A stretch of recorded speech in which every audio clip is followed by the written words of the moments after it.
Sudah menjadi kewajiban bagi seorang muslim yang mampu untuk melakukan korban setiap Idul Adha. Hal tersebut juga dilakukan Presiden Joko Widodo yang membeli 1 ekor sapi peranakan ongoleh. Sapi seberat 1,1 ton ini didapatnya dari seorang peternak sapi kurban yang berada di Jalan Pangeran Ayin, kawasan Sako Baru, Palembang. Hal tersebut dijelaskan Idil Fitriansyah, pemilik sekaligus pengelola Dwi Karya Farm.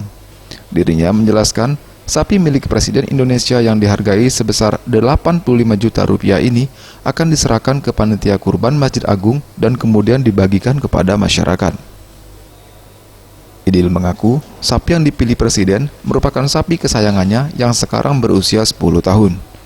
Awalnya dirinya berat melepas ternaknya tersebut, namun karena yang membeli adalah orang nomor 1 di Indonesia, maka keluarga ini menjualnya dengan rasa bangga.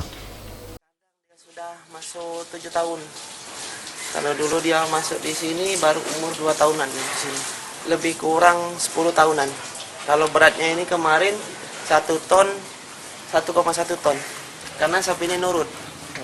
Terus juga dianya sama wong dia ada nakal. Jadi sapi ini kesayangan, sebenarnya sapi kesayangan bapak.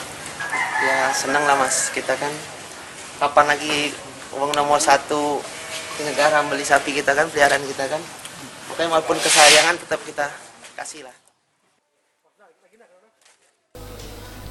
Sapi jenis ongoleh ini kini dirawat lebih prima dengan rajin dibersihkan, memberi pakan terbaik dan juga vitamin sebanyak 4 kali sehari. Tim Liputan Sriwijaya TV.